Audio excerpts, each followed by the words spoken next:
Hi, this is Link, and I'm going to make a video on the question, should Christians tithe? Now I'm going to read out of Deuteronomy 14. I've got a New King James. I'm starting at verse 23. And you shall eat before the Lord, oh no, I'm 22, sorry. You shall truly tithe all the increase of your grain that the field produces year by year. And you shall eat before the Lord your God in the place where he chooses to make his name abide, to tithe of your grain and your new wine and your oil, the firstborn of your herds and your flocks, that you may learn to fear the Lord your God always. But if the journey is too long for you, so that you are not able to carry the tithe, or if the place where the Lord your God chooses to put his name is too far from you when the Lord your God has blessed you, then you shall exchange it for money. Take the money in your hand and go to the place the Lord your God chooses. And you shall spend that money for whatever your heart desires, for oxen or sheep, for wine and similar drink, or for whatever your heart desires. You shall eat there before the Lord your God, and you shall rejoice, and your household, you and your household. You shall not forsake the Levite who is within your gates, for he has no part or inheritance with you. At the end of every third year you shall bring out the tithe of your produce, and of that year and store it up within your gates. And the Levite, because he has no portion nor inheritance with you, and the stranger and the fatherless and the widow who are within your gates, may come and eat and be satisfied, that the Lord your God may bless you in all the work of your hands which you do. Okay, now let me I probably should have used King James for this, but let me give you a little parable here. There's a man named Bubba who gets saved at church. He hears the gospel one time, and he's excited. He goes back to the church, and he hears the second week he hears a sermon on tithing, and then he starts reading his Bible, and his Bible falls open to Deuteronomy 22, and he reads in there that if you live far away, to take your food to the place that the Lord your God shall choose. Well, he thinks, I heard the pastor call the church building the house of God. That must be it. So then he reads the next part, that to buy wine or strong drink or whatever your soul lusteth after. And so he buys the food and the wine and the strong drink that his soul lusts after. So he gets his favorite food, chili dogs and Budweiser. And he buys one for some for his wife and for his 3 kids. And they go into the church. And when the service starts, they pop open their Budweiser cans, and they and then they start chowing down on their chili dogs. And then the ushers escort them out and talk to them, and he says, well, it says here in the Bible to buy whatever your soul lusteth after, and the pastor said this is the house of God, so this must be the place that the Lord chose, and I'm getting my strong drink right here, and I'm drinking it here, and this is my favorite food, and so I'm paying my tithes. This is a tithe of what I make. I spend it on chili dogs and Budweiser. Or Bubba comes in, and or he also has some corn, and when the offering plate goes by, he takes his grain, his corn, and he puts it in the offering plate, and his tomatoes. Okay, well, anyway, what I'm getting at here is people will take this Old Testament passage and they'll allegoricalize it. And I grew up in churches that they don't quote this one usually, but they'll take Malachi, which is referring back to the tithe of the law. And it talks about Israel being under a curse for not tithing. They're under the curse of the law for not obeying the law. And it's referring to the biblical Old Testament tithe that was required of the children of Israel. A tithe into, and this tithe is one that they ate. There's also the tithe into the Levitical priestly system. And there's a tithe of the third year, which is mentioned here, that's given to the Levites, widows, and strangers within the gates. This is an agricultural tithe. The Lord gave them the land, and then they had to do certain things. They had to give first fruits offerings. They had to give a tithe of the land, of the produce of the land, and then the flocks and the herds that ate of the land. All these things is part of the covenant for them to receive this land. It's all part of this package.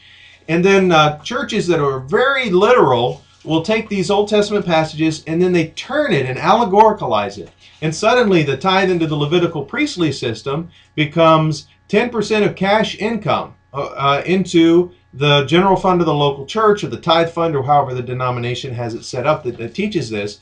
And you're taking a command about agricultural produce, and then the church I don't think I've ever seen a church that wanted you to give 10% of your garden. They want 10% of cash income. And I can't find, it does mention 10% of increase. And I don't know, I mean, perhaps that could be interpreted to refer to cash income. But it doesn't seem clear to me at all that a merchant who, like a merchant who didn't own any land and was buying and selling, that he would have to pay a tithe according to the law of Moses. Now, he may have given, the rich are required to give to the poor and to be generous, and all of these things are in the law. So I'm not saying that someone in that situation wasn't supposed to give, and there's a temple tax and all that.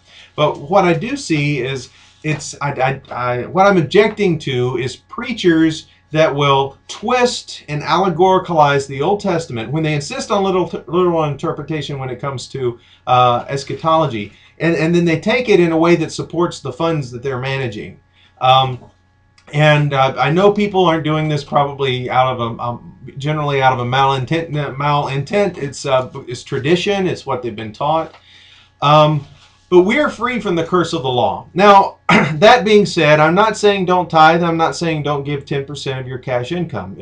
I live in the United States. I'm in school right now, so I don't have tons of money myself. But we live in a country that's very blessed financially, and it may be very appropriate for you to give 10% or 20% or 30% if the Lord has blessed you, instead of saying, oh, I have more money, I'm going to go buy a bigger car and have a bigger car payment every month. It may be better for you to give more of your income away. If you have a surplus and other Christians in the world have a deficit or have a lack, then read 1 Corinthians 15. We have extra we're supposed to give, so that those who have a lack can have less, can have more. So we're supposed to share what we have.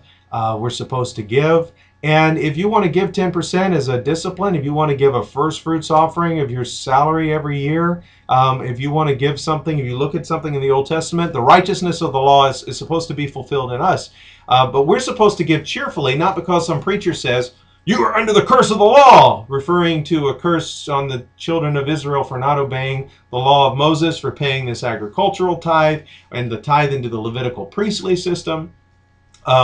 And it's not referring to 10% of cash income. Now, there may have been early Christians who paid a tithe, because there were priests who were Christians. There were people who were zealous for the law.